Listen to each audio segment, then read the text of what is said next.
Sam Creates here. I got another video for you. This one's a little bit different. Um, I'm not sure what to kind of put this under. I guess it's sort of an old school comics video, which I haven't done one of those in a while. I should probably do one of those again. Um, but this is an interesting one. So I was digging through some boxes and I came across this bit of gold right here. He-Man and She-Ra, The Secret of the Sword. Now, the thing that makes this so relevant to today's world of comics is that while it is beat up and old and you know, whatever, and it's literally only 6 pages of comic book, here's the interesting thing about this. You know how I got this? I went to see the movie. That's right. I went to the movie theater to see the He-Man movie. It was a big animated movie when it came out in the theaters. I went, my father, my sister, we all went together. We went to go see The Secret of the Sword. And when we went, they gave us this, a comic book. Now, what is this comic book? It actually tells you the story of the movie. You know, or you could enter this contest and win one of these cool prizes. He-Man or She-Ra live at your next birthday party. Are you serious? I totally should have entered that. Anyway, it does not tell you at all who did the art or any of that stuff. But essentially what this is it is a comic book adaptation of the movie. So it tells you the story of the film. It's got the sorceress having the dream about the baby that Hordak took into the other dimension. She sends He-Man to go find the person with the sword, the whole deal. So first thing I want to point out is this was a giveaway comic. Okay, this is the first thing. It was a giveaway comic that was just given to, I don't even know how many people got these back in the day when they went to go see that movie. But you went to go see the animated He-Man movie, you got one of these. You know, it's literally 6 pages, like I said. It's got decent art. Like the art, like honestly, it's sad to say it, but this art is better than what's in a lot of modern comics right now from the big two, which is really, really pathetic. But they had 6 pages to basically work the entire plot of the movie and retell it, and they did. It's you know, I mean, obviously they don't have all the little details, but you know, it's 6 pages to work with. So it tells you the whole story of the movie, and you've got this cool keepsake. Now everybody remembers He-Man, how the action figures used to come with those mini comics. And I'm hoping that I still have mine somewhere. I have not been able to find them. It's been forever, but I would love to dig those up someday. But the point of me making this video is not just to show off that I happen to have this thing, because honestly, I don't think it's worth anything, really. But at the time, obviously it meant something to me because I still have it. Okay, I didn't look up when did this movie come out. But let's see, this is copyright. The thing here says copyright 1985. So I've kept this for all these years. I still have it. It's not in the best shape because, you know, hey, I was a kid. What do you want? I was 10 years old in 1985, okay? But here's the thing. Those mini comics that came with the He-Man figures, along with stuff like this, are what helped me as a child to not just to fall in love with comics, but to understand what comics are. I find it absolutely pathetic that Marvel has put out a book this year called How to Read Comics the Marvel Way. Really? If you have to teach people how to read comics, there's a problem.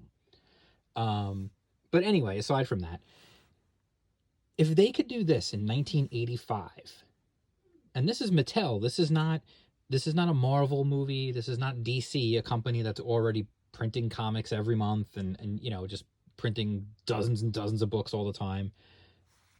This is a toy company. And yet they managed to be able to put a mini comic in every toy that they put out. And when you went to see the movie, you got a comic book. Yeah, it's 6 pages. It's all it needs to be. Everybody's making this, is talking about how hard it would be for, well, Marvel. It would have been too hard. The people who want to make excuses, they were like, oh, well, it would have been too hard to give away comics at the movies, at these Marvel movies. First of all, these Marvel movies all make $1 billion. Every one of them, even the worst of them, still make $1 billion. You're telling me that somewhere in that budget that they're spending, they couldn't afford to run off a 6-page comic, just kind of like a little adventure. It doesn't have to be an adaptation of the film. It could just be some generic adventure of the hero in the movie. You go to see Black Panther, you get a 6-page generic Black Panther comic book. You go to see, Ant-Man, you get a generic 6-page Ant-Man comic book. Like, people would love that. And the more important thing is not people like me. They don't need to win. Well, they do now because they've lost me, but ideally, they shouldn't have to win over people my age because we've been lifelong comic book fans. And I still am a comic book fan, obviously. I wouldn't be doing this YouTube channel if I wasn't a comic book fan. I wouldn't spend all the money I spend on comics if I wasn't a comic book fan.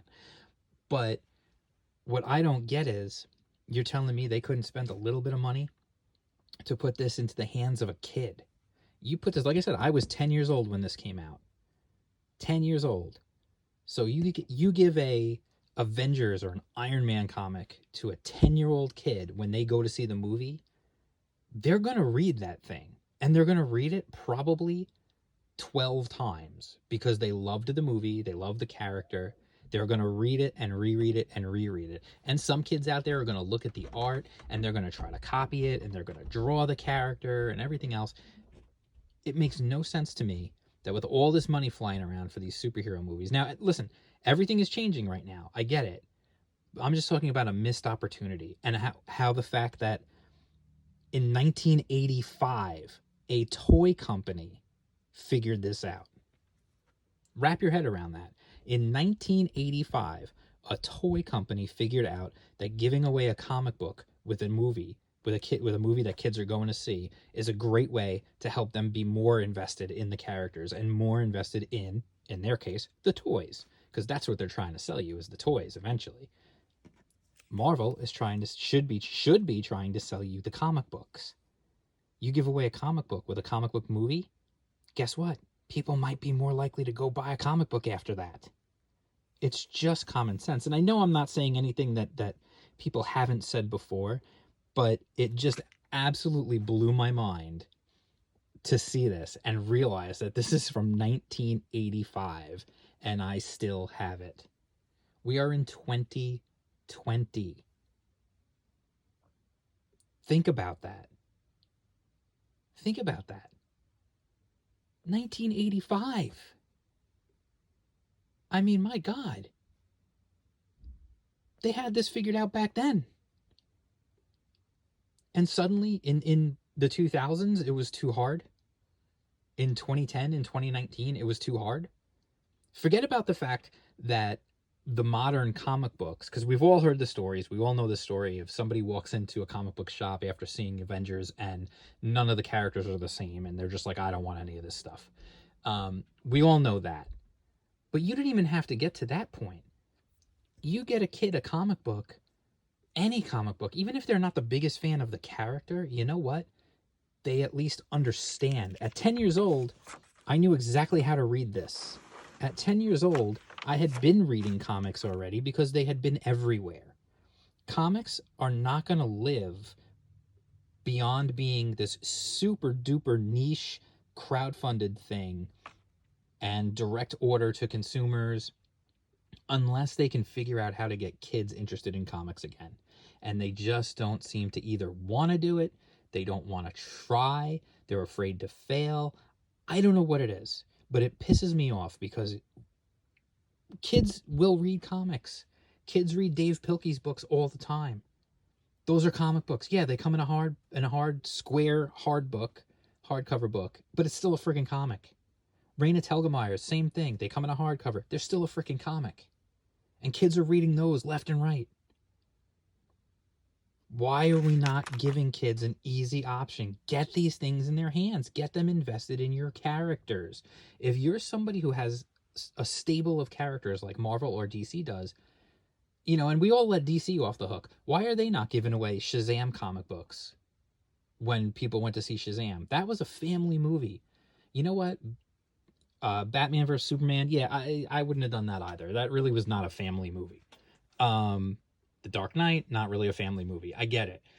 However, I mean, it doesn't matter because I saw kids going to see Deadpool, which is just freaking stupid. I can't stand when parents bring like an 8-year-old to go see an R-rated movie and then they complain that it's too violent or something. Remind me one day. I'll tell you guys a story. I used to work in a movie theater, and I'll tell you the story of the woman who brought her son to go see From Dusk Till Dawn and then complained about the movie. That's a good story. Anyway, I just wanted to get that off my chest. I just thought this was very interesting. The fact that in 1985, there were Springsteen, Madonna, I don't remember the rest of the words. Way before Nirvana, there was U2 and Blondie and music still on MTV. Yeah, okay. Anyway, same year the NES came out in the States, 1985, Little Jam Creates went to the movies and got handed this comic book. And I'm not going to say this is the thing that started my love of comics, because I was probably already reading comic books at this time. I'm pretty sure I was.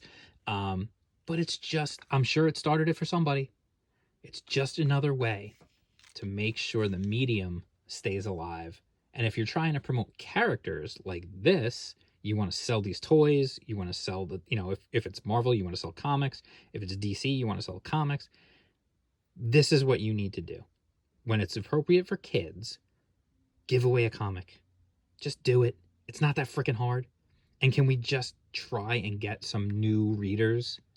And when I say new readers, I don't mean the right kind of readers who are from a different demographic or who have the same political opinions as the writers or this, that, and the other thing. No. I mean kids. Let me spell it out for all the idiots out there. KIDS. Kids.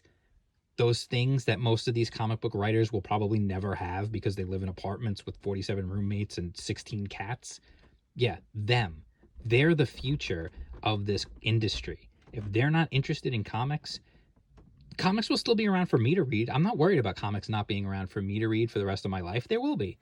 It's just going to be niche, and it's going to be what the crowdfunding model and Alterna and buying directly from a publisher and that sort of thing. And that's fine. I'm okay with that. As long as I still get to keep reading comics, I'm fine. I'm thinking about the future. Comics has always been about the short money, never looking at the long term, and they're ruining it for themselves. So anyway, let's get more kids reading comics. Let's figure this stuff out. I mean, this was 1985, for God's sakes. All right, so I'm just repeating myself now, so I'm going to end. If you like this video, give it a thumbs up. Man, I haven't done like a little rant like that in a while. Feels good. I'm going to be doing some live streaming hopefully soon. I'm going to just put the feelers out there, see if anybody wants to come on and live stream. So many people are home. Might as well, right? So anyway, I will talk to you guys soon. If you like this video, give it a thumbs up. If you're not already subscribed to the channel, please click the subscribe. It's probably like right around there. Hit that bell for notifications, all that good stuff. And I will talk to you later. All right. Peace out.